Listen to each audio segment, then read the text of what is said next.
Used it for the better experience. Raju ఒకరోజు తన job పని మీద పట్టణానికి వెళ్ళి తన పల్లెటూరికి తిరిగి వస్తున్నాడు. ఆ రోజు అమావాస్య. రాజు ట్రైన్ దిగి తన పల్లెటూరు వైపు అడుగులు వేస్తూ వెళ్తున్నాడు. అతను వెళ్తున్న ప్రదేశమంతా ఎంతో చీకటిగా, చాలా నిశ్శబ్దంగా, చూడడానికి భయంకరంగా ఉంది. అప్పుడు సమయం రాత్రి 12:30. రాజు అలా వెళ్తూ ఉండగా ఉన్నట్టుండి తన మొబైల్ రింగ్ అయింది. అంత నిశ్శబ్దమైన సమయంలో తన మొబైల్ రింగ్ అవ్వడంతో రాజు ఒక్కసారిగా అదిరిపడ్డాడు. ఏంటా అని భయంగా చుట్టూరు చూశాడు. జోబీలో తన మొబైల్ రింగ్ అవ్వడం చూసి హర్రే ఇలా భయపడ్డానేంట్రా అని తల కొట్టుకొని తన మొబైల్ లిఫ్ట్ చేశాడు. అటు సైడ్ నుండి హలో బావా ఎక్కడున్నావు అంటూ తన మరదలు అడగగానే రాజు మొహంలో చిరునవ్వు వచ్చి చేరింది. హలో ప్రియా అంటూ ఆగిపోయాడు. రాజు మనసులో ఇప్పుడు ఇది చెప్దామా వద్దా, వద్దులే అమ్మ టెన్షన్ పడుతుంది.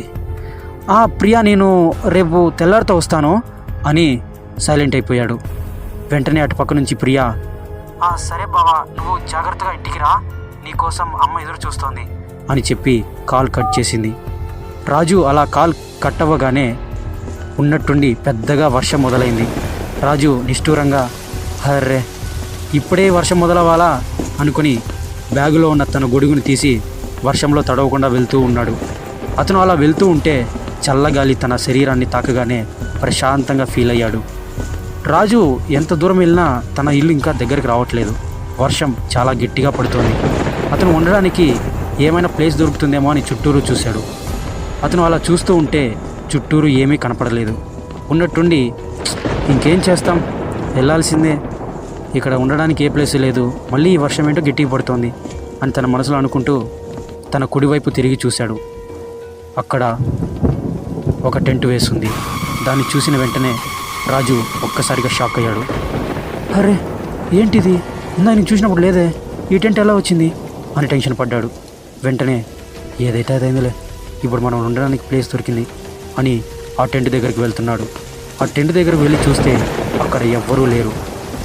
రాజు టెంట్లో ఉన్న ఒక బెంచి మీద బ్యాగ్ పెట్టి తన రైన్ కోట్ వేసుకొని కూర్చున్నాడు.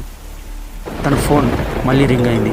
రాజు ఇప్పుడెవరు చేశారు, ఏంటిది అని ఫోన్ లిఫ్ట్ చేశాడు. మళ్ళీ అటువైపు నుండి హలో బావా ఎక్కడున్నావు, ఎప్పుడు వస్తున్నావు అని తన మరదలు పిలవగానే రాజు ఒక్కసారిగా షాక్ అయ్యాడు. అదేంటే ఇప్పుడే కదా నాకు ఫోన్ చేశావు అని చెప్పగానే తన మరదలు లేదు బావా నీకు ఇప్పుడే ఫోన్ చేస్తున్నా అని చెప్పి మాట్లాడుతూ ఉంటే ఉన్నట్టుండి సిగ్నల్ కట్ అయిపోయింది.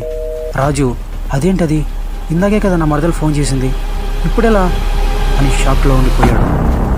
అలా ఆలోచిస్తూ ఉండగా తన చేతికి ఒక తడి తగిలింది. ఏంటా అని పక్కకు తిరిగి చూసిన వెంటనే రాజు షాక్ అయిపోయాడు. ఎందుకంటే తన అరచేయి మొత్తం ఎర్రగా రక్తంతో నిండిపోయి ఉంది. తరువాత ఏం జరిగిందో తెలియాలంటే నెక్స్ట్ ఎపిసోడ్ కోసం వెయిట్ చేయండి.